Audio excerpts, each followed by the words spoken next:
the services company has a number of different clients, including NASA, but you're starting a product company. Right. And the product company is centered around synthetic data. People started coming to us going, hey, we're trying to train this ML model and we don't have enough data for XYZ reasons. And could you help us synthesize that data for that? And we went, oh, okay, there's a product here. And Fake warehouses in order for machines to be able to scour those warehouses. right. But robots are really hard to test. Is that your motivation? I want to see us grow to $1 billion company. But I was talking to somebody one day and I said, I think if we never hit $1 billion and let's say we only grew it to $100 million, but that was my goal, was 1 billion, I would feel like I hit it out of the park if I had 3 to 5 people that became C.S. Lewis. It doesn't have to be related to what we do, but they realized, like, wow, while I was doing content for this company, I realized I'm really good at this, and went off and became an amazing writer or started their own company or whatever. Like, that's definitely a motivation for me.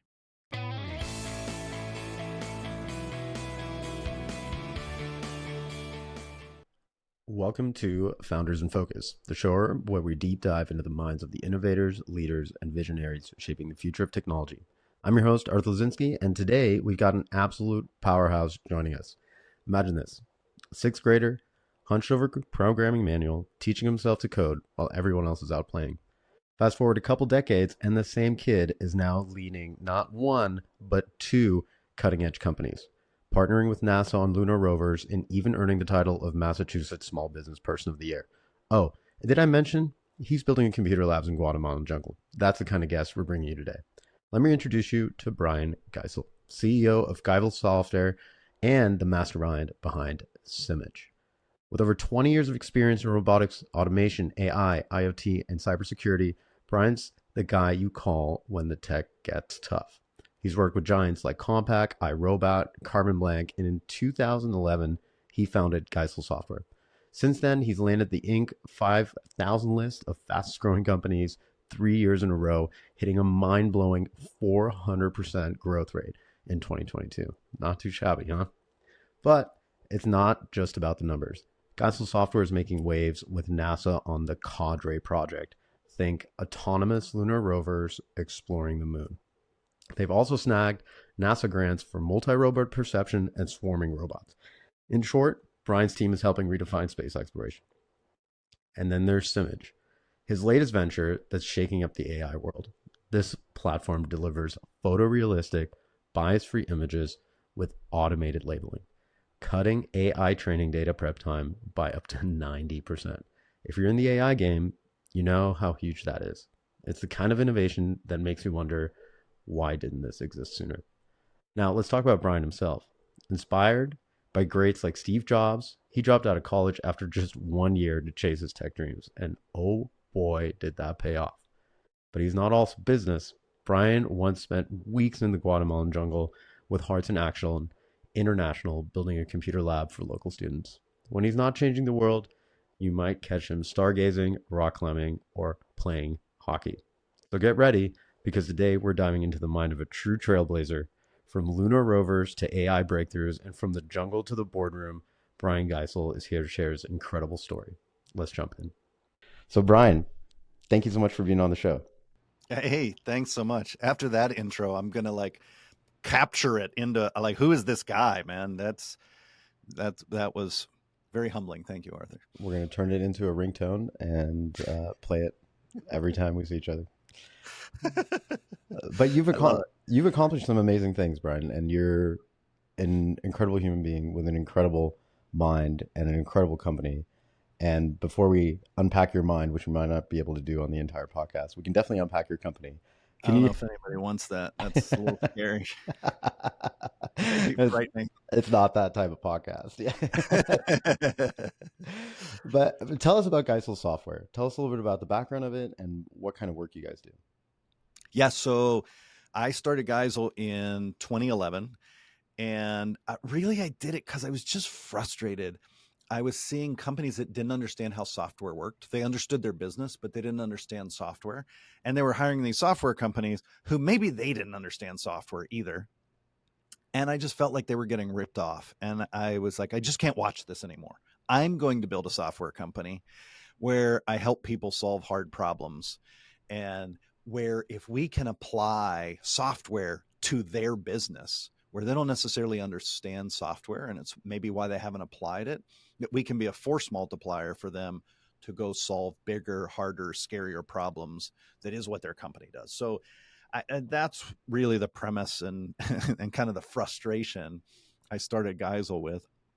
And we kind of started from my background. It started from my consulting practice. And so we just grew it out and started building a team around some of the things I had done. And we ended up doing a lot of medical device work that we do. But more than anything now, we do robotics and then a lot of connected device work.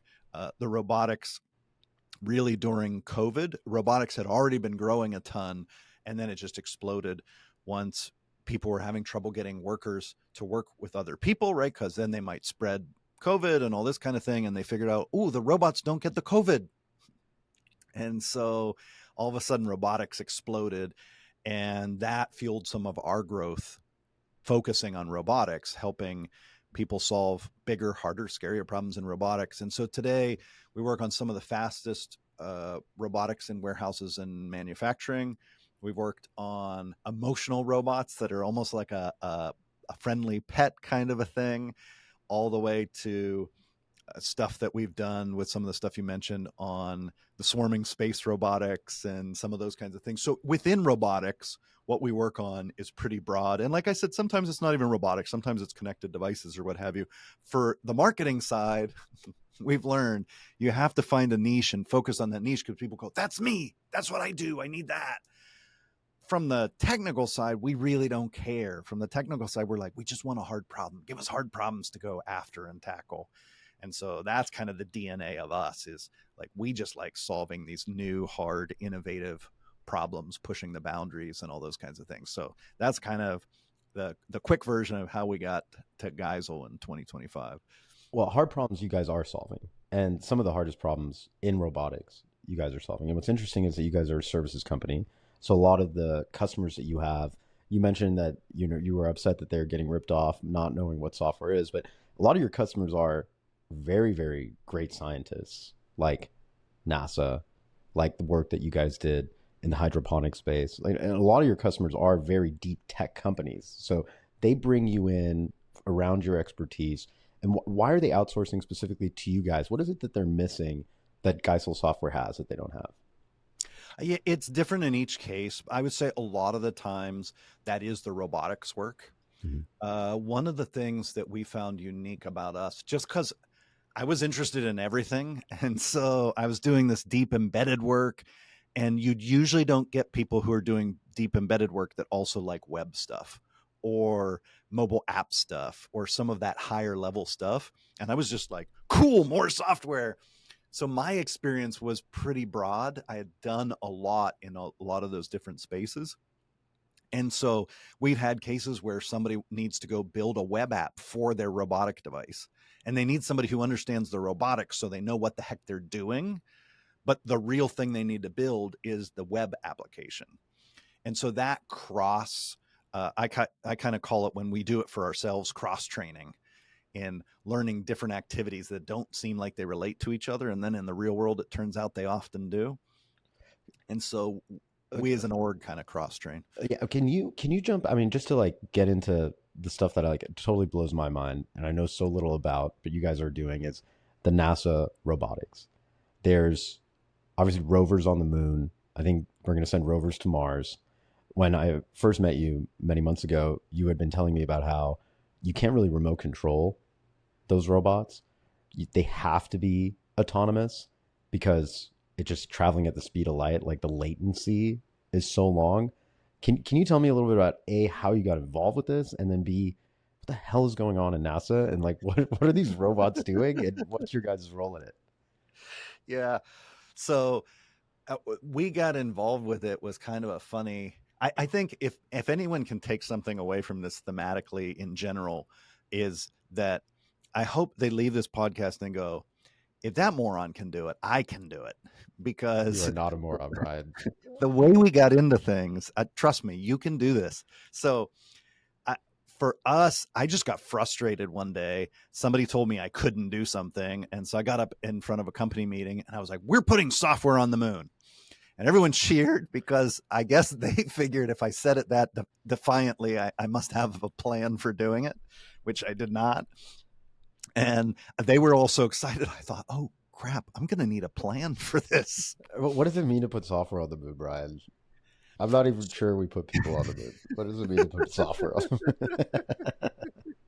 That's for another That's fair. podcast, but I'm That's, just joking around. But what does that mean, putting software on the moon? that's fair. So for me, really, the thing I was mad about was this RFP around putting a 500 kilogram payload on the moon, which would include some robotics, include these different, autonomous agents and things that could do stuff. And is that like And a so lot? Is that a lot in comparison to what we put on the moon before? Or like why is 5,000 kilograms? I mean, it sounds like a lot. 5 tons. yeah, so I think the first one was 500, and then the second one was 5,000 kilograms, I think. Okay. So they're thinking about Which it would be because 5 tons. in space we think a lot about swap, size, weight, and power, Okay. because um, those are things we haven't much of in space. Or we don't have a lot of space on the rocket. We can't send a lot of weight, and power's at a premium. So the reason they're specifying it as 500 kilograms is like, how much science can we do when this is the amount of weight that we could send on this particular mission?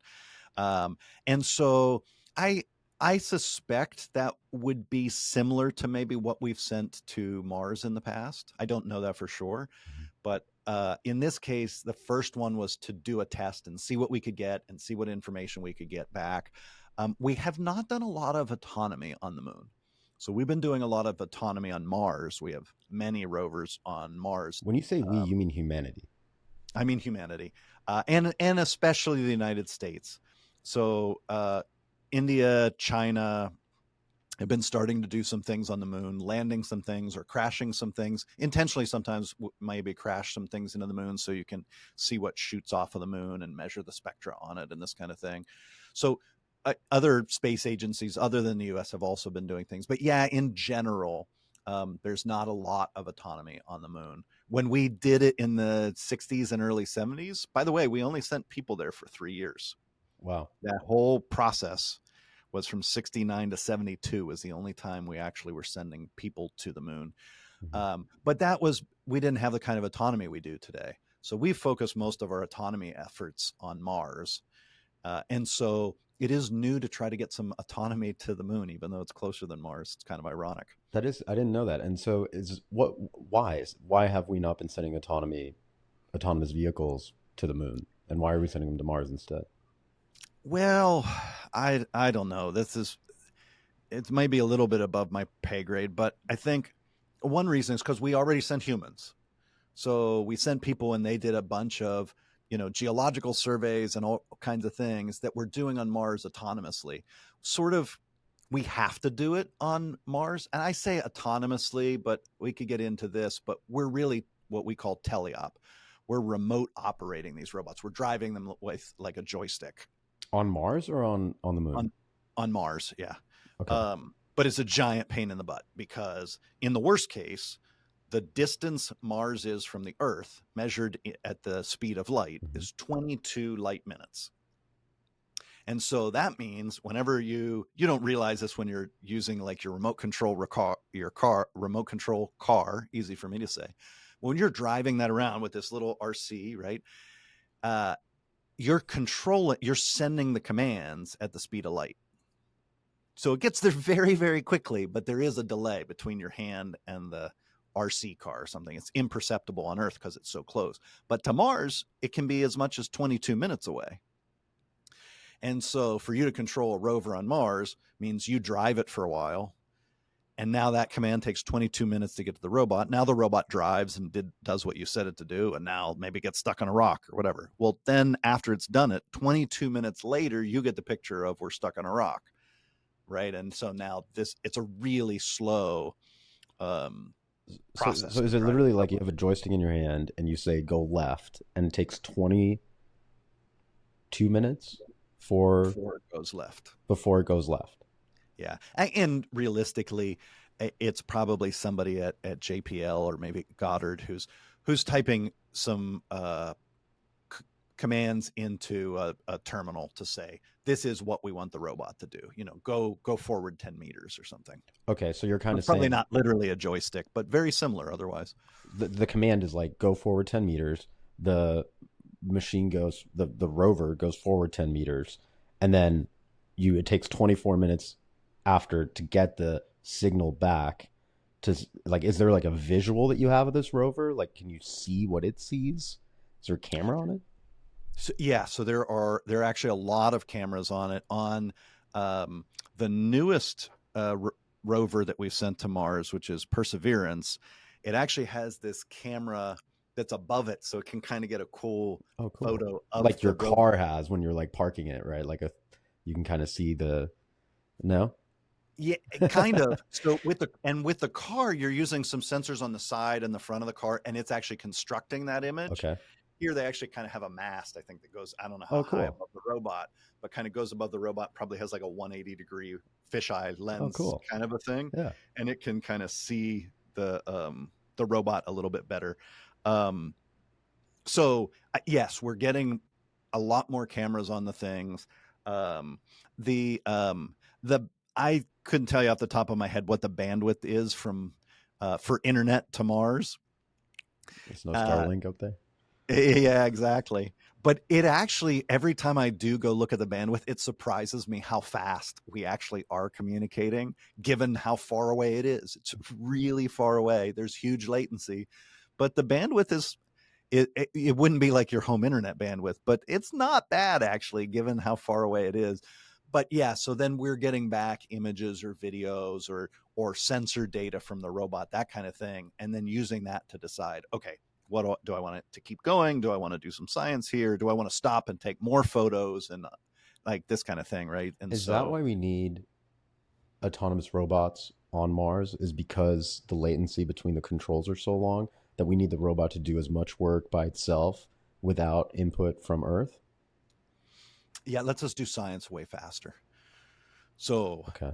one of the things that we're talking to JPL about is they're saying, look, we want to be able to essentially tell the robot, we want to go explore the edge of that crater, which is 2 kilometers away. So we want to just tell the robot, go 2 clicks that way. And so we need some autonomy on the rover to do that kind of thing. And this is one of the projects we did with them. And they said, look, on the way, we want to, if we pass signs of life, we want to know about it.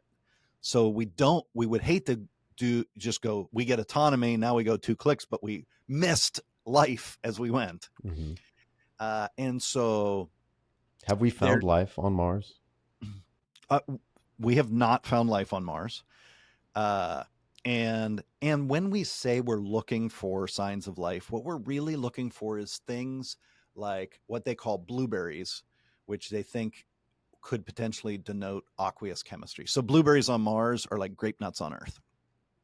They ain't grape and they ain't nuts. They're not berries, and they're not even freaking blue. Okay. And what are blueberries? Why are we looking for them? Yeah.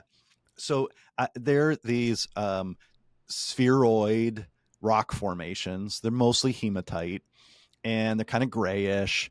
And so they do look like, they're these little balls that we think is pretty likely to mean that there was aqueous chemistry. So maybe water flowing. Okay. Maybe the bottom of a lake. We're not sure, but we think there's a good chance that those sorts of things would form in water. And have we so found then those? We think we have found those. We have found those what we call blueberries on Mars. And we found some things that very much look like riverbeds. That look like one is like kind of looks like the mouth of a river flowing into a lake. And of course, we're not looking at the top where on Earth, right? We would be looking at the water. Okay. Here, we're looking at the bottom of the lake bed because there's no water there now in on top of the surface, at least, right? Um, we have found some water on Mars. We think, like one thing they did is they took just a shovel, like almost like a raking motion Mm-hmm. with one of the tools, and it was bright white, like you or I might immediately associate with ice. Okay. Now in space is very cold. Mars is pretty cold as well. But on Mars, that could actually be frozen carbon dioxide. So it doesn't necessarily need to be water ice. It might be dry ice or some other form of frozen material that would be in liquid form on So you're gonna have to Earth. go slow for me because clearly I'm like this is like in the beginning you were like, oh yeah, anyone could do this. Okay, clearly not anyone could do this. So I hate to disappoint our listeners, but not anyone could do this. So this rover is on Mars. It's going into what looks like lake beds. This Yeah. rover has tools on it. Sorry Yep. for you need to dumb this down for me because I'm otherwise I would have a hard time keeping up. And then they have like the tools on them, and the tools will scrape, or one of them will scrape the bottom of this lake bed, and underneath we found something that resembles ice. Yes. And now the time we did that, I don't know where we were, but I don't think we were in a lake bed. I think we were just across the surface of Mars.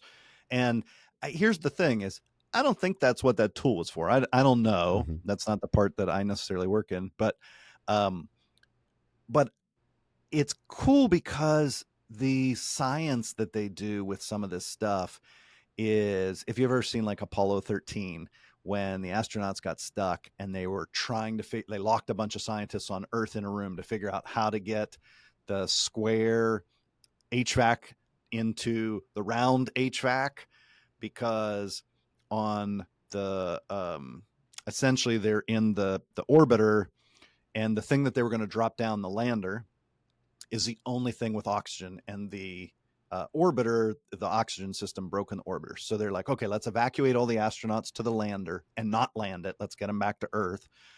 But they didn't have enough oxygen processing. So they're like, we need to shape the oxygen filters. There's a round peg and square hole, and right, this kind of a problem. So they're solving this problem. It's still a little bit how I perceive what we're doing with some of the stuff that's in space, because when you get there and you forgot to take a screwdriver, like there's no hardware store on Mars to grab a screwdriver from. And it's So going they to take a do. while to get the screwdriver over there too. It's not like you Yeah, just right. Right. okay.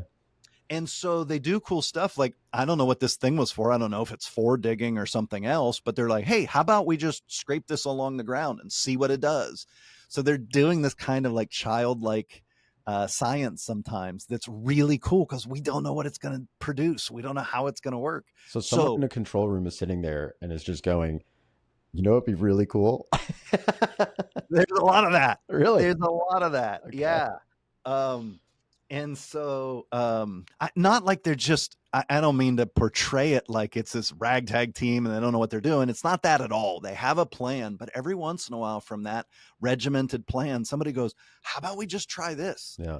And it's just this childlike idea, and it turns out it's a really good idea. And so somebody went, how about we just scrape the ground a little bit here? When they did, they found what looked like ice to us. And then when they took an image hours later, it was gone. Whoa. And so at the temperatures that and the atmosphere condition on Mars, it makes sense for ice to sublimate. So turn directly from a solid form into a gaseous form.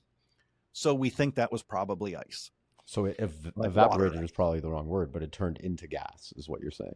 Yeah. Wow. Evaporated gives us the right sense, right? But it just happened to be going from solid directly to gas. Wow. And so and then the other thing is, there's some like hillsides on Mars where it sort of morphs depending on the season. And so now they're pretty sure that what's happening is there's some water under the surface that's flowing when it gets warm enough, and it flows and kind of erodes that hillside a little bit.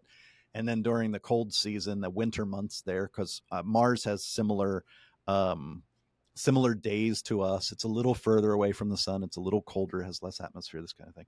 And so in the winter months, it doesn't move very much, and then in spring or whatever, it's moving a little bit. So it's like, we think there's some water under there, and so we're finding those kinds of things on Mars for sure. Brian, I have no idea how this is going to help other founders, but we're going to keep going down this path. Because I don't know if you want to start a space company, this is going to be helpful for you. If you're trying to start a SaaS software company, I don't know how this is going to be helpful for you. But for the Yeah, sake of yeah. science with a small s, we're going to keep going down this path because it is absolutely fascinating.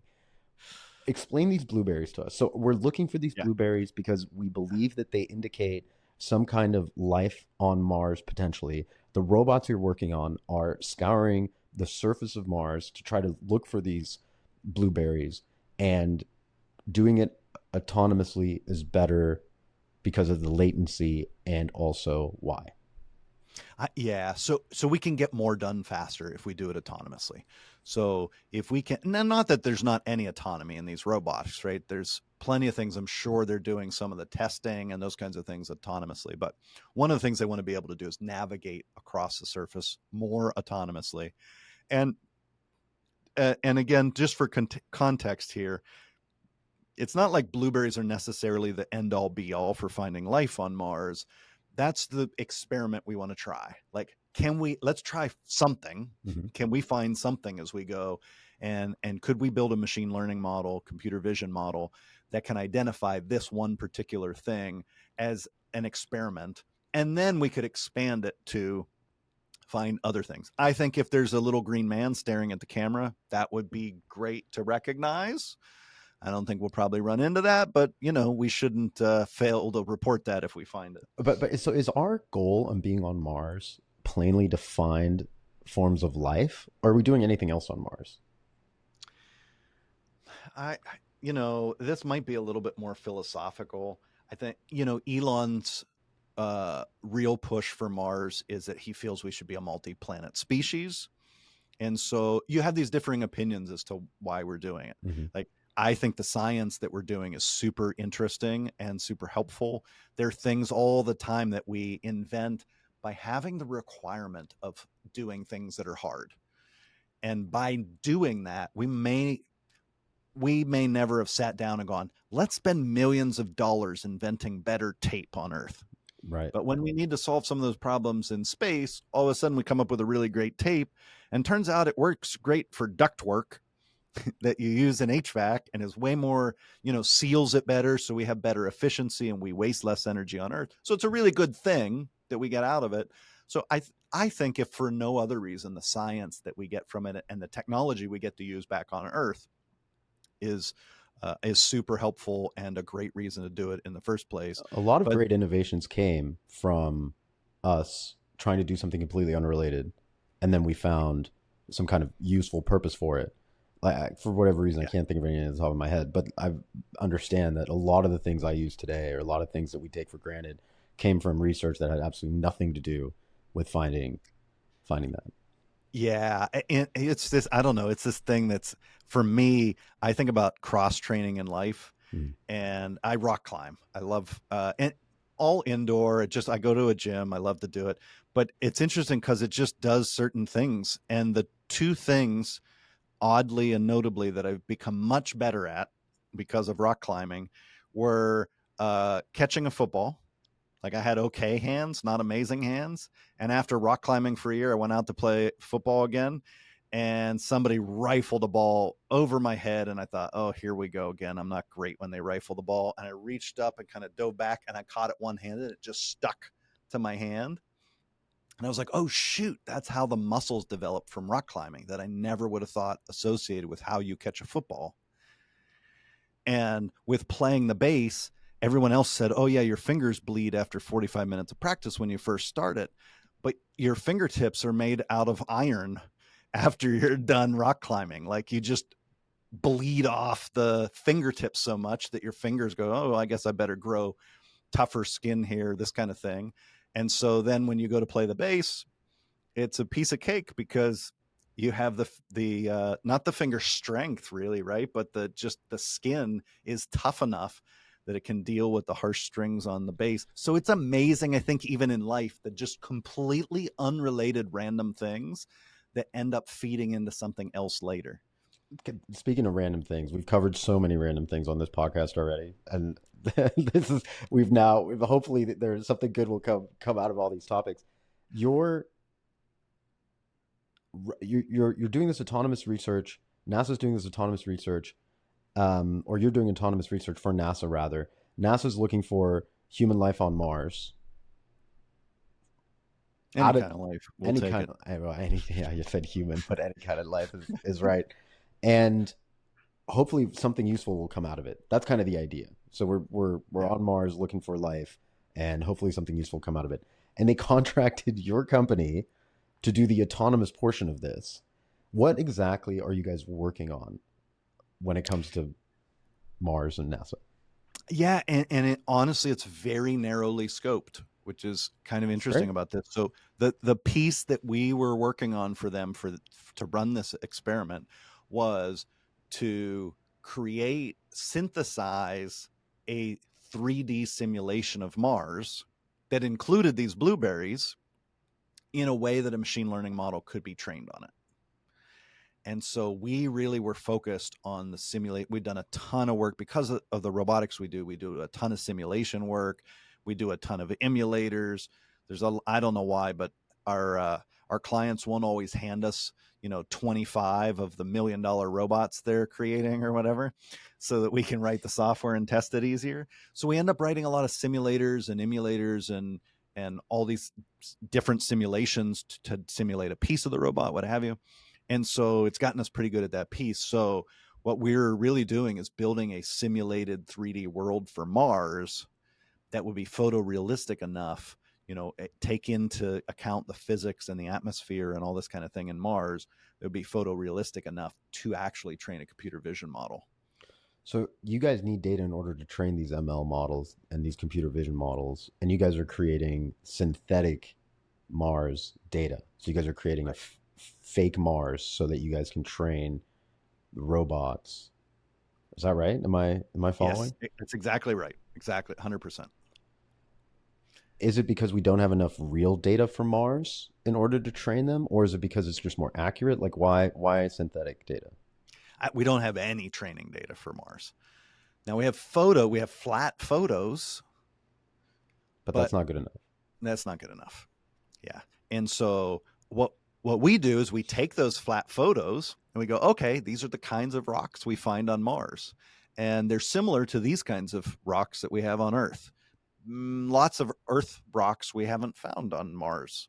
Lots we have. Well, let's take the kinds that we found that exist here on Earth. Let's put those into a really good 3D model.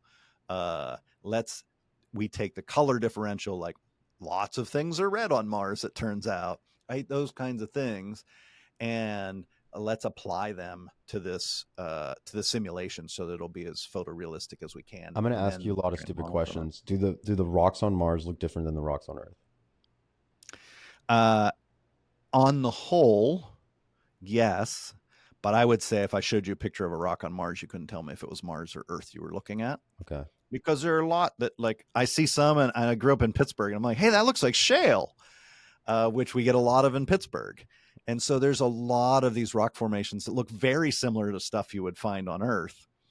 Uh, but I suspect over the whole of the two data sets, you would find some stuff on Mars that's like, don't really know where I would find that on Earth. And I'm sure we have some stuff on Earth that we're like, have never seen that on Mars, whatever, right? So, And when you're but there's some good overlap. and when you're creating the synthetic data, you're creating a virtual Mars, and you're trying to get as close to real Mars as possible. And do you have like literally people designing this like you would in a video game where you're creating like Yeah, it's a lot like that. Yeah, correct. And so you're trying to get as much of it, trying to get. We have, turns out, really good assets of 3D rocks from Earth. We just take the ones that look like the rocks we found on Mars and use those and stack things up the way that the Martian landscape is laid out, all those kinds of things. So yeah, that's exactly. wow. And so your company creates these virtual Mars environments and then uses it to train these machine learning algorithms in order for the robots and the crawlers. I don't know if I'm using this term correctly, but what's the right term? Rovers, probably. The rovers. So for these rovers to autonomously be able to move when they actually get to Mars. And so you're creating synthetic data for machine autonomy. Yeah, and one of the things that kind of takes a little bit to wrap your head around is the time scale in which NASA works on, because turns out it takes a minute or two to get to Mars. How long does it And take? I told you a lot of stupid questions, Brian, but this is like so far outside of my reality. yeah, I don't know. I'm going to say the answer is in months. Oh, wow. Okay. That seems I pretty forget if quick. it's like 2 or 9. Wow. I want to say it's like 9 months. But and by the way, those answers are if we get to pick when we go, right? Because we want to pick launching towards Mars when Mars is coming towards Earth in its orbit, when it's Wow. getting to a point where it's closer to the Earth, because it remember the sun is pretty far away from us, it turns out, and sometimes Mars is on the other side of the sun from us, so it's a little more than twice as far away as the sun if it's on the other side. So you want to line up in the orbit, so there's only certain times we can launch, when it would be however long How that often do time we is go to to get there. Mars? Mars. Well, we the people don't. um, and boy, I don't know when we launched Perseverance. It was several years ago. Um, and I don't know. I mean, generally every couple years or something, right? You could tell me it was every 8 years, or it's not every 2 weeks. Yeah, no, I understand. But You it's know, every few years when it lines up. something like that. And we have a program, and it's funded, Yeah. and NASA thinks there's something new that they can do with a rover, or can get it funded, or so forth. So your services company, Geisel Software, has built things like this for a ton of different clients. NASA just happens to be one, and I clearly got wrapped around the axle on Mars, and I'm gonna have to do a lot more research on Mars the next time we speak because this is clearly way no I'm a pun little bit of intended. a I'm a little bit of a space geek. All the people who are out there screaming, "It takes 8.4 months to get to Mars, you moron!" I, I maybe I'm not enough of a space geek, but yeah, this stuff is just fun, and it's just cool to understand more about the universe. I It's love that stuff. fascinating. And this like especially right now where like you're seeing a lot of private companies get into the space race. You're seeing a lot of private companies starting to work in space. It seemed like something that was really only governments that could have access to this. And now, if you're an entrepreneur, you're seeing it even now, like new defense companies, new space companies being Yeah, created. Like right. that's pretty rad. Like I Yeah, it is. not even in my reality necessarily to like build a defense contractor like I'm seeing companies doing now, or robotics is something that's getting highly funded in the VC industry. This is super interesting. But now, obviously, you're running a services company. The services company has a number of different clients, including NASA, but you're starting a product company. Right. And the product company is centered around synthetic data. It Yeah. makes sense that there isn't enough photogenic, I don't know if I'm using that term correctly, but Maybe photos, photorealistic. Yep. Right. photorealistic, thank you, photorealistic data to be able to have autonomous rovers on Mars, not enough learning training data for that. Right. Right. Right. But it's not obvious that there isn't enough training learning data for other things as well. So can you tell us about Symage and what Symage is doing and how you came up with this idea? Yeah, I think, and it really, synthetic data isn't necessarily new. Folks have been using it in ML for a while, but this project with Mars sort of exposed us to it. And so we're like, hey, wait, we already do lots of simulation work. We're pretty good at this. We're already doing stuff in the machine learning space.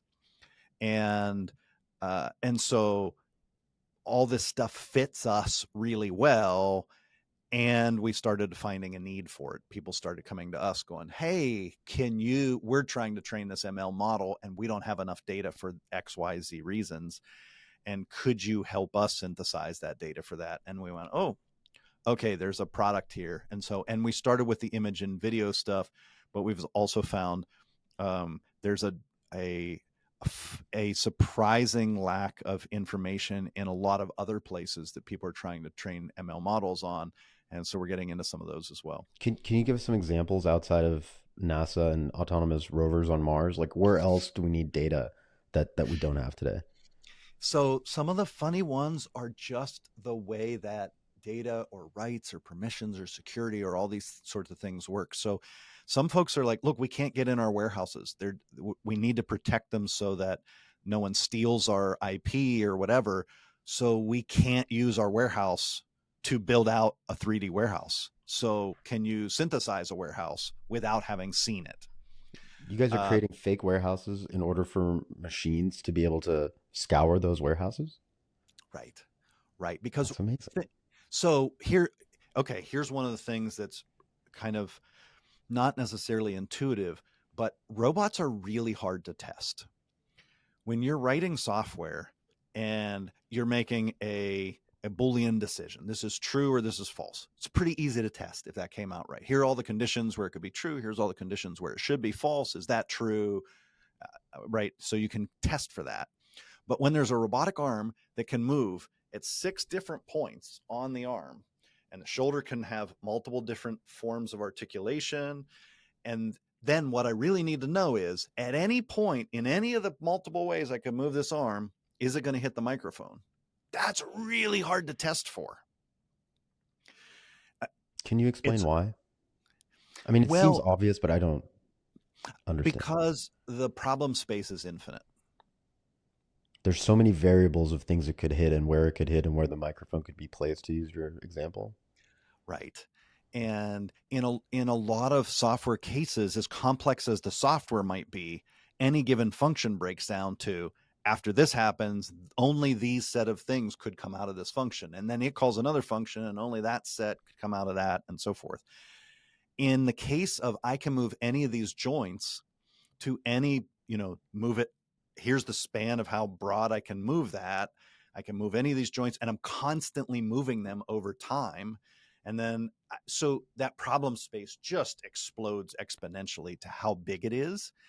And so there's some things I do with certainly unit tests in software and integration tests and all these kinds of things that can say like, okay, can I make sure that I never send an electrical signal that's going to fry a motor in the arm or something like that. So there's certain things I, make sure that if the temperature's too high, I never send a movement to move the arm too fast or however you want to do that. But when you go into things like kinematics, that problem space just explodes exponentially. And so the thing you care about is not, did this joint move if this joint moved? That I can figure out easy enough. But did I hit the microphone? I don't know. That there could be so many different angles of each joint in all these things. Plus, where is the robot? If the robot's back here, that's different. The robot's up here, that's different.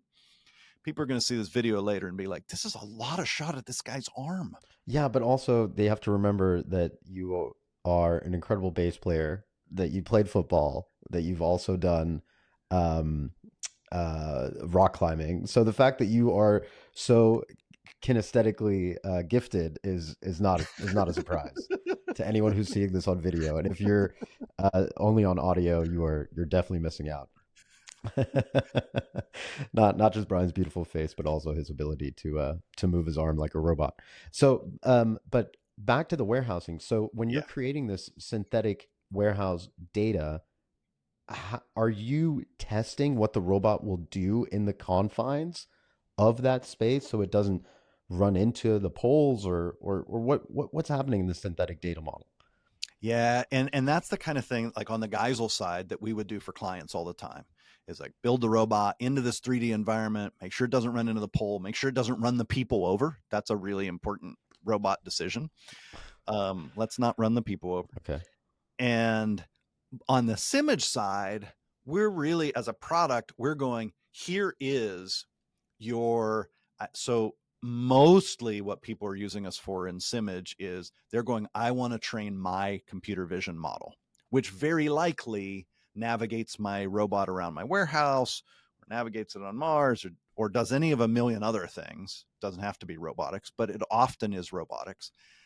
And so in that case, we're not doing, but they're saying, give me a set of images that I can train my robot on that it's likely to see in this warehouse. And I can identify, oh, that's a forklift and it's more likely to run me over than I run it, right? And I don't want to run into the forklift and it might move. And so identify these different objects. And for that, I need labeled data, right, to improve my model. And so and here's the thing I tell everybody about synthetic data is, if you have data, use it. You don't want to go, how do I get synthetic data for this? You want to go, how do I get good data for my model? Okay. But most likely, you're going to have trouble getting all the data that you need to have a good model. So get all the real data you can gather. If you have images of your warehouse, get that. If you can run a robot through your warehouse and take video shots of that, that's great. And then now one thing you're going to have to do that with that is circle the hot dogs. If I've you not heard that expression. did you see Silicon Valley? I have, yeah, but it's a little too close to home. Like it's hard to watch because it's Yeah, like yeah. I just went to work and then I come home and I'm watching these guys do the same thing I did. Like this is too close. So the one guy in the show writes this machine learning model to identify if something is a hot dog or not a hot dog. Okay.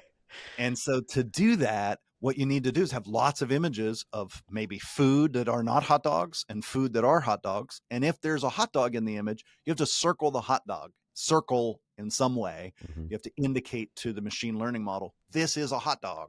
And unless I gave you the circle, then there are no hot dogs and whatever. So you need labeled data.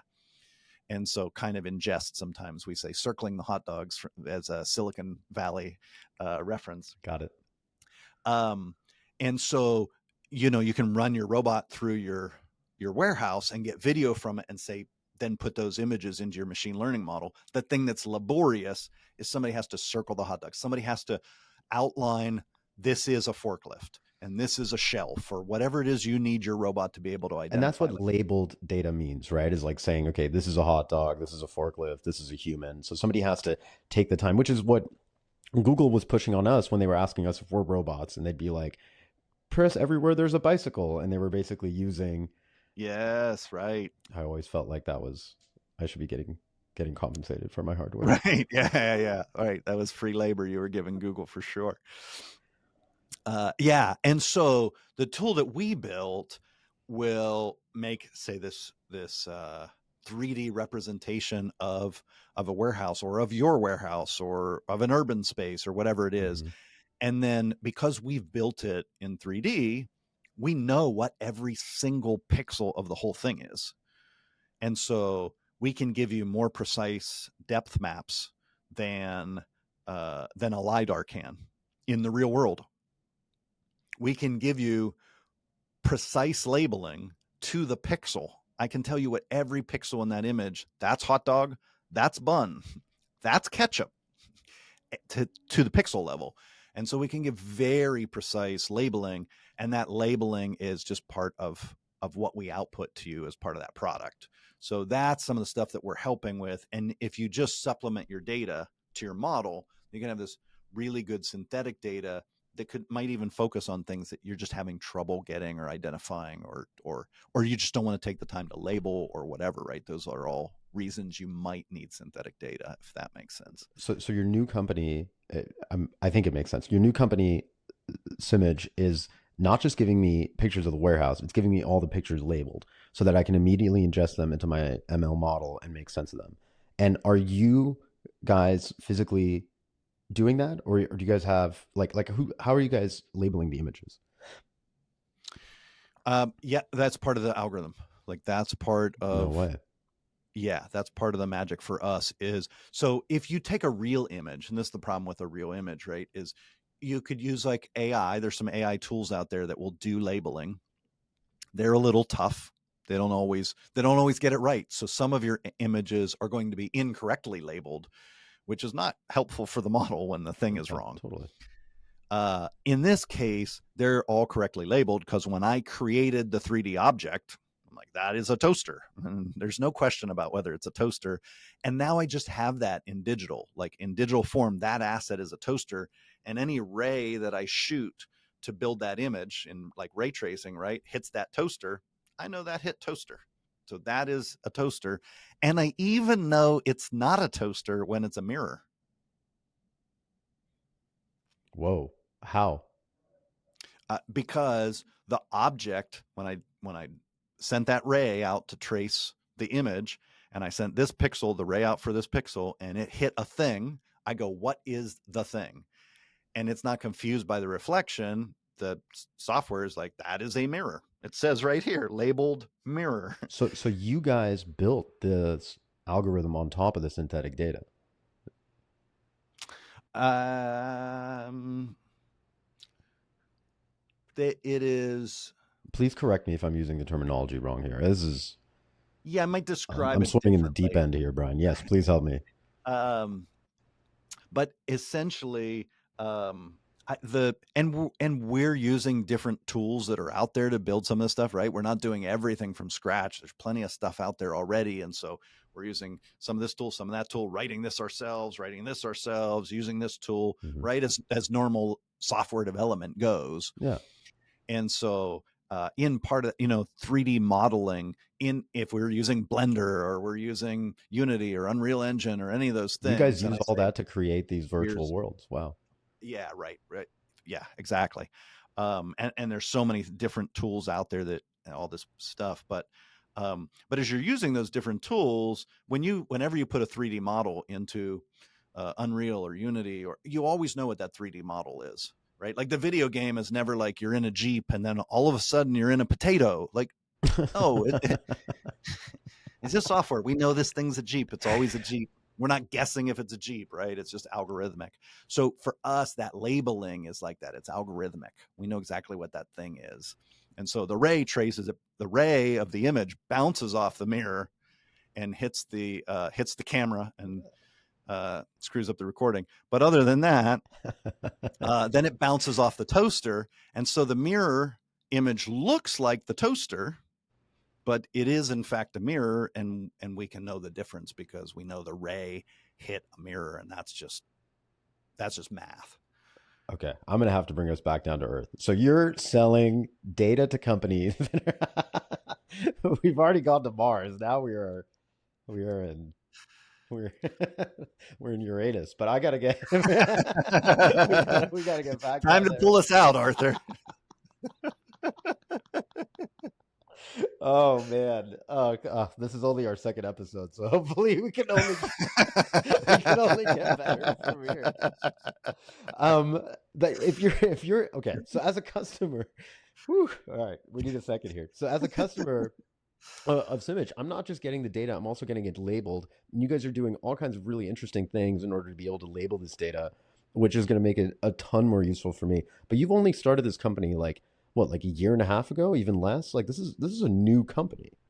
Yeah, it's about maybe 9 months, 6 or 9 months ago. Oh, Yeah, so it's even less than that. And so, yeah. but the need for it is right now. Like this is a really timely product because a lot of companies who are trying to train machine learning algorithms or AI algorithms, they have a lack of data. They don't have enough data, like whether it's a warehouse or it's Mars, or I'm sure you could give us more examples. What's your plan with this company? Why now? And running a services company and running a product company is like those are very different Whew, challenges. whew. You're gonna tap into some PTSD right there, Arthur. Oh, perfect. Yes, this is you could consider this a psychological evaluation. And it's not going well. No, it's going great. Like, so far, A plus. But talk us through product versus service company. Like, what's the difference? it's it is vastly different.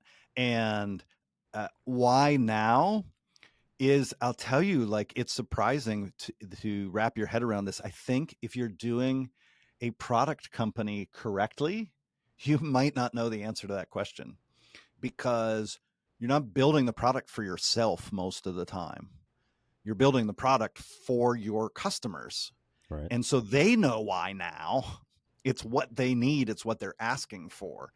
So this was really hard for me, is like, I went away one time. I went and took this Airbnb, and me and another guy on the product team just sat and like crunched through ideas, like what do we have, what are we working on, whatever. And I mentioned on my advisory board one time, and they were like, "Do not ever do that again." Wait, what do you mean?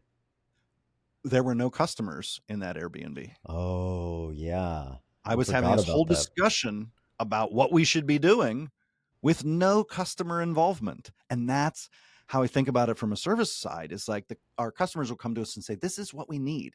They might know exactly what they need and have requirements, or they might just go, "This is the outcome we need." We're Yeah. like, "Great, we know exactly what you need, and we will now build to that." In the product space, customers are unlikely to come to you and say, "This is the spec of what we need, please build it, and then we'll buy it from you." And so will all these other customers. They might kind of know what they need. And so all of a sudden we're doing all these customer interviews, and they're telling us stuff that I would never need, or that I think like you said, like, okay, I get why there's no synthetic data on Mars, but why would we need that on Earth? Yeah, I thought that too. And so I wouldn't have built this myself. Right.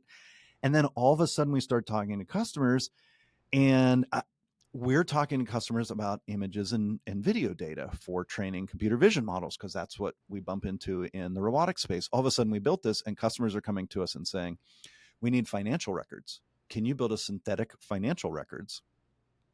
And it turns out they're really hard to get. This is when synthetic data is interesting. And I'm like, "You're like a bank or whatever, right? You should have financial data records."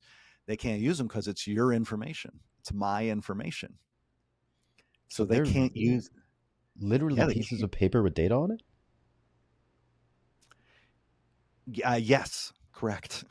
Correct. That's what some of our customers are asking for, because they can't, it's not okay to use Arthur's tax return or photo ID or whatever, right? Like that's not okay. Or it's really, I have to get your permission. That's hard. It's expensive, to even if you were just like, "Sure, for free, you can use this." It's still hard to find enough people to ask to get that permission. And so there's all sorts of regulatory things that are an issue. You have to do security on that data. So all of a sudden, this, like, why now? This is the part that's blowing my mind as someone in the service space. Is like, you don't have a customer that's like, "Hey, you're doing images. How about uh, financial data?" You get very similar kinds of problems trying to solve. And so the product space is what's different, and what's like, my brain is kind of scrambled eggs over some of this stuff. Is like, listen to the customer, see what the customer wants. And as crazy as it is, if lots of customers are saying the same thing, well, then it's not crazy. I need to reset my version of crazy and understand what is it that customers really are looking for and asking for. So I think that's a big part. The other big part is, as we talk about things like MVP, Mhm. minimum viable product, right? You got to get a product out there. And so one of the struggles we have on our team is, we say, "Look, product, we're going to run fast and break things." And everybody goes, "Yeah, run fast and break things." We're like, "Okay, let's get out a quick and dirty MVP that doesn't really solve any of the problems, but lets customers use it and tell us, like, 'Oh, that's broken. Hey, I would love it if it did this,' whatever," right? And my whole team is like, "Hey, hey, hey, hey, hey, wait, whoa, whoa, whoa, whoa, whoa, whoa, whoa. We could be breaking things." Like, we just said we're going to move fast and break things. Yes, but they might break. And in a service company, we're not allowed to break. We have to be perfect. We have to deliver exactly what that customer is looking for, and on time and on budget. On the product side, we're still exploring. We're building some product thing, but we're figuring out what else and how do we make it better. What else do they need? And we can't just lock ourselves in a closet and think about what they need. We really need to go out and ask them and talk to them. And they might not tell us in directly the answer, but their answers to those questions will lead us to those kinds of things. And so that, for me, that's been a big part in the difference between service and product that way. That's actually really interesting. And this product development process is totally different than the services development and execution process. Yeah. Yeah, it really is. And you just keep, we one of the things that's important for us, and honestly, on the service side, we've lost a ton of deals over it, is I refuse to undersell it and go, hey, yeah, we could have this done in 3 months when I know it's going to take 9 months. Hmm. And plenty of companies do that, and they'll beat me on the bid. And then it will take 12 months, but you're locked in at that point. And I refuse to do that. And so I'm like, look, I want to give you what I really think this is going to take to build, and we want to build it right. And on the product side, it better be done by Monday. Right. Right. And it's like, it's not going to be perfect. It's going to have all sorts of, but now the customer can look at it and go, oh, hey, that is not what I need. But if what you built did this, great, I built it in a weekend. I will change it to do what you've just described. Interesting. I mean, it's different from like a fixed bid project, right? Like really what you're doing here is you're saying, look, we're going to have something on Monday. It doesn't have to be perfect. Also, I just want to shout out to your integrity. For anybody listening, the most important thing in life is your integrity. Say you're going to do something, Isn't it? do it. Everything else is BS. Yeah. We could talk about picking investors and things like that as you kind of move forward, or just teammates in general, and that's always the most important thing. But as you're building your product company, you're also going to have to build a completely different sales force, go to market force, completely different product management team. Like, can you talk us through what that's going to look like? Well, I don't know if I know what it's going to look like. I can project it today, Yeah. and then we'll do the same iterative process where we figure it out as we go. And so today we're starting. This is one thing we have working for us is we have the Geisel team that we can use on some of these things. Hmm.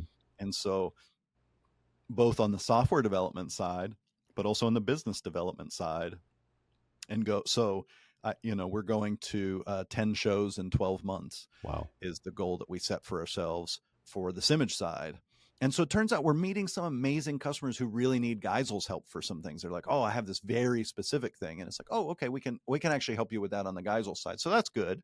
So they do kind of interact, but in the meanwhile, we're taking that marketing. We've hired somebody just to do shows, show coordinator who can help get us actually to show up to the show, with stuff that gets there and all the Hmm. shipping issues and those kinds of things.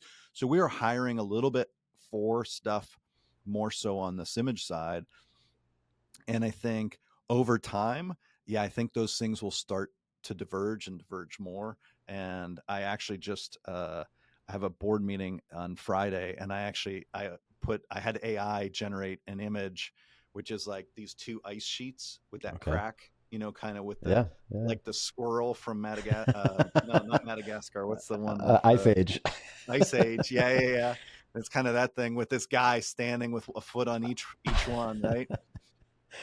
And so today they're really integrated, but over time I think we'll see them separate more and more. And I think let's say some developers are going to be like, you know what, I tried this product thing, I don't like that. Mm. I like this thing where I know what the customer wants, I execute to that. I come in every day, I know what the next thing is I have to do, and I'm going to do that. And some people work better that way. Oh, great, all right, awesome, stay on this side.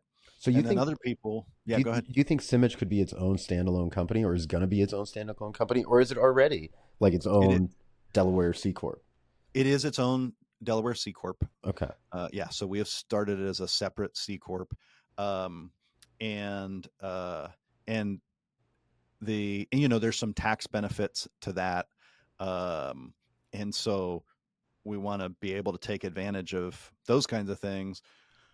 But then also, I think over time, yeah, as this goes, it's just easier to keep the finances separate, and if 100%. Also, this yeah, company that you're building now, what's different on a product company than a services company is that you can get investment in this business, you can sell this business right, in a multiple of revenue, you can create a subscription revenue model which gets priced differently in the markets, private and public markets. So by dividing the two, I mean, I'm really asking this question for any investors that are listening, because anyone with half a brain is going to go, okay, yeah, Brian is and his team are very well positioned to be the synthetic data company. There are likely other companies that are doing the same thing, but I'm relatively sure that you are a expert in this field, if not the de facto expert in this field. So it's awesome that you're creating a separate entity because you're going to be able to invest into this company. You're going to build a great business. You're only 9 months down the line. I know you guys already have revenue and customers. So for anybody listening who's running a services company, thinking about building a product company, Brian has a lot of insights, and hopefully we'll do a part two. But before um, we do a part two, there is one more thing I would love to talk to you about, which is your board. On your services company, you own the company. Your company is not a board of directors like you would see in a traditional business. There is no fiduciary duty of this board, and many of these board members don't even come from your industry. Can you tell us about this board, why you assembled it the way, and what is their job? Yeah. So we call it a board of advisors, and they're really their job is to scramble my brain even further. Uh, Which you've done plenty for me today. I'm having trouble keeping up. I can't wait to listen to this again because there's a lot to unpack here that I'm still wrapping my head around. so really, it is we get stuck in ruts the way we think, right? You get stuck. We want to all be out of the box thinkers, and we just are very tightly constrained inside of the bigger box that we can't see. Mm-hmm. And the best way out of that box is for somebody outside the box to yell, "Hey!" And so really the thing for me building this board of advisors, the thing I kept saying as I was on course to do it was I want to be able to see around corners. So if you're building a business that's approaching $1 million a year in revenue, um, and then you grow it to 3 million, well, you're not the first. I hate to break this to you, but you're not the first company that's ever made $3 million a year in revenue. And if you make 3 and you're on your way to 5, or you're 5 and you're on your way to 10, whatever, you're not the first. And so there's some really smart people out there who've already done it, and you're going to run into the same problems. And over again, what blows my mind is as I help other founders or whatever it is I can do, the problems are all the freaking same. You talk to a restaurant, you talk to a software company, you talk to a farm, the problems are the same. Interesting. Oh, I got this person working on this thing and I don't know what to do. We're not getting it done. And it's like, I could have described anything from a restaurant to a space agency, and people have those same issues. And so for me, I found this great organization. I'll give them a shout out. It's aileron.org. And they were founded by the CEO of Iams Pet Food, Clay Mathiel, who eventually sold it. I think it was 2.3 billion to P&G. And so then he used a lot of that to build this nonprofit agency to help entrepreneurs. And so I went through their 1-day course on high performing boards. And it's about both how to be a good board member Mm, and how to build a board that will help you. And so that was really the purpose behind building the board, was just how can I think differently? How can I got the opportunity to talk to Clay Mathiel. Uh, and so the founder of this group and also the founder of the Iams Pet Iams Food. Pet Food. Yeah. Yes, exactly. And so uh, anytime you get to pick a billionaire's brain, do it. And it was so fast. I ended up just by happenstance getting to talk with him for about 20 minutes and just picking his brain. And one of the first things that stood out to me that was fascinating is none of the things he gave me initially were an answer. They were all more questions. He was just asking more about my business, more about me. What were the motivations? What were our customers? What were we doing? Just question. Yeah. How often do we ask and somebody has an answer before they have any idea what we're doing or why we're doing it, anything else? And he just genuinely wanted to know all these different pieces.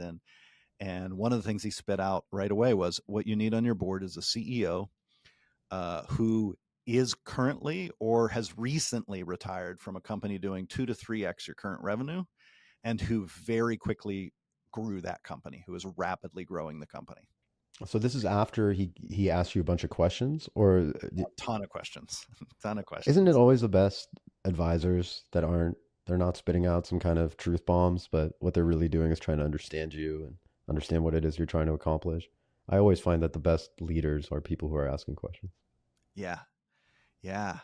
And he was he just dug in and had, and then he had such great insight for those things.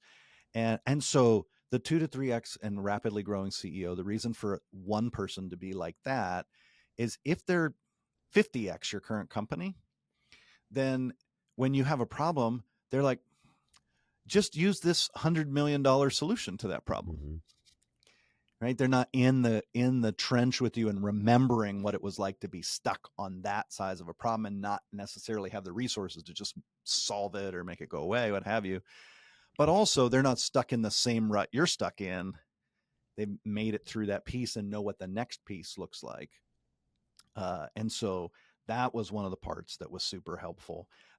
The other thing was he had this really interesting thing that just again scrambles your brain.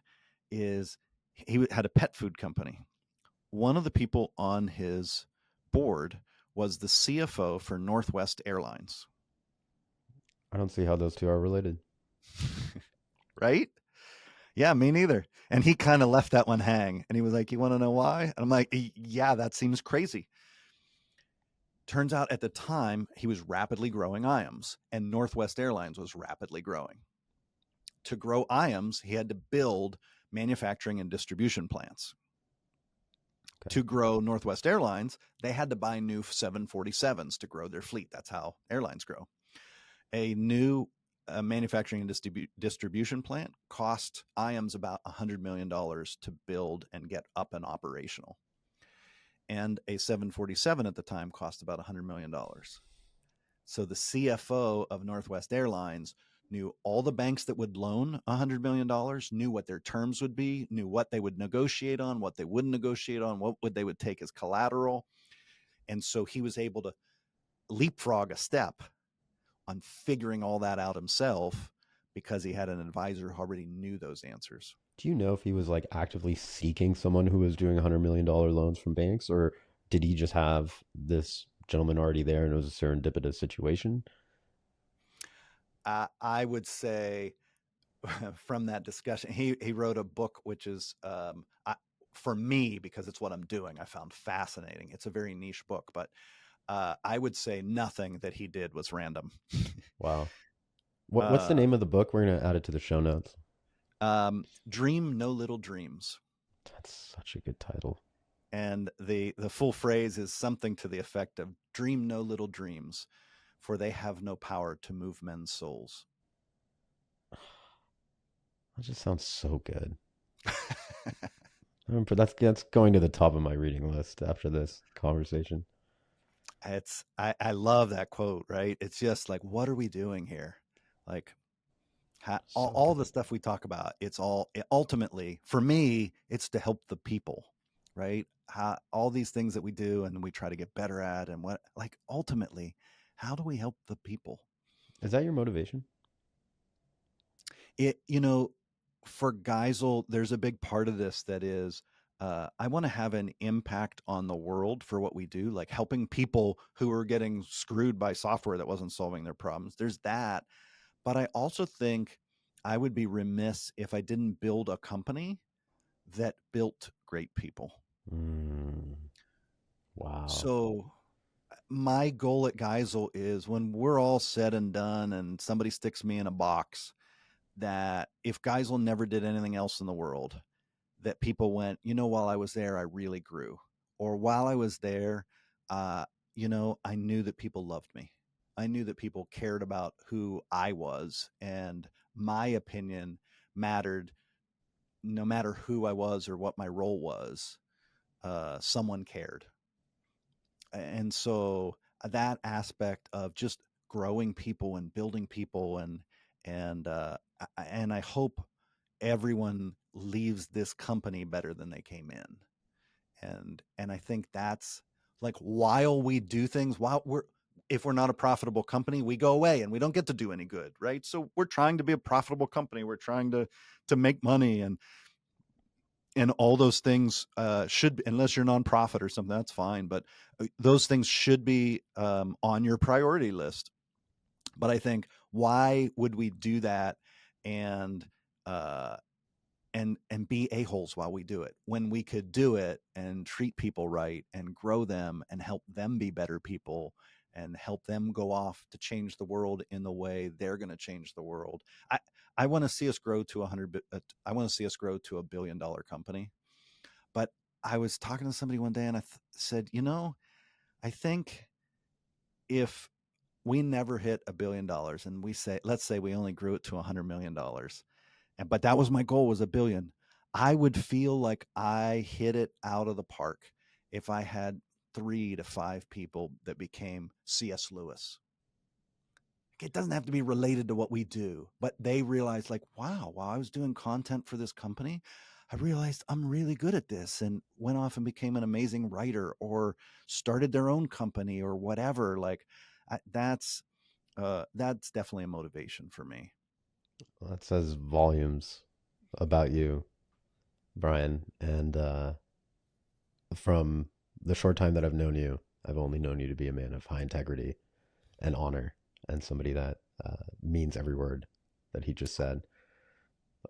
I think, like you said earlier, integrity it's all about integrity.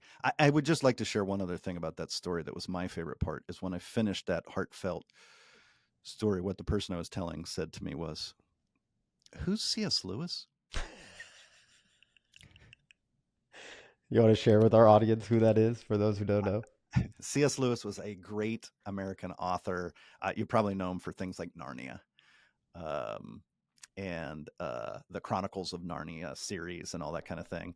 And in that moment, I learned yet another thing, which is, know your audience. Well, C.S. Lewis was also a devout Christian. He was indeed. He was indeed. Yeah, he was a really interesting guy, and yeah, yeah, awesome guy, awesome writer, and just really cool stuff. Some Yeah, for sure. incredible quotes. I've learned a lot Yeah, from him.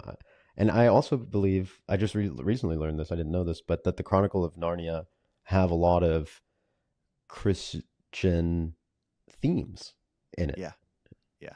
I wasn't aware of that. Right on. Yeah, yeah, absolutely. It was it was, maybe, I don't want to speak for C.S. Lewis. That seems like a terrible idea. He was very good at speaking for himself, uh but he would weave a lot of those themes in to sort of give you a different way to digest it, I think a lot of great authors do, is they're sort of saying something else as they write the story, and just pulling you in a way to see that something else, right? And so he shared the good news of the Bible through Chronicles of Narnia, or through all these other different books that he had, that addressed different pieces, and addressed some tough stuff through some of it as well.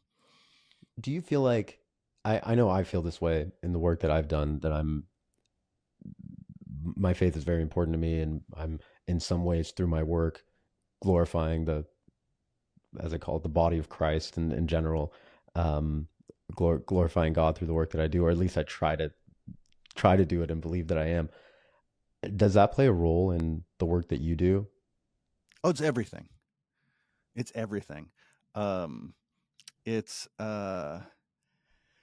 For me, realizing how much God loves me, no matter what kind of an idiot I am. Uh, we know ourselves, right? We know the ugliness that sits in all of us better than anyone else knows. And to know that God loves me still, well, when that person at the company is treating me pretty ugly and treating those around them pretty ugly, I, I don't know how it would be possible to love them without knowing the love of God and how much He loves me through my ugliness. And so that lets me go, yeah, it doesn't matter how this person treats me. That doesn't make it easy. That doesn't mean I always get it right. Uh, but it helps us have that perspective that that God did so much for us. This doesn't really feel like that big a lift. Wow. Well, this seems like a good place to end this podcast. We'll definitely have to do a part two, Brian. And thank you for Love sharing it. your journey with us, and thank you for explaining to me what we're doing on Mars, because clearly I had no idea. Thank you for the recommendation on the book, both by the founder of Iams Pet Food and by C.S. Lewis. And thank you for sharing your perspective on your faith. It's not every day that you have somebody doing science the way that you are, and then also being so open and honest about his or her um, faith in God. So thank you, Brian. Hey, thanks for having me on. This has been a blast, and I always love these things. I think the more fun they are, hopefully, the better they are for the audience. So It was hopefully they got to learn something and grow themselves. well, it was definitely fun for me, and you, like I said, you put me in the deep end of the pool, so I got a lot to learn. But we'll do a part two someday. So thank you again, Brian, for being on the show. Yes, so happy. Thanks, Arthur. Thank you.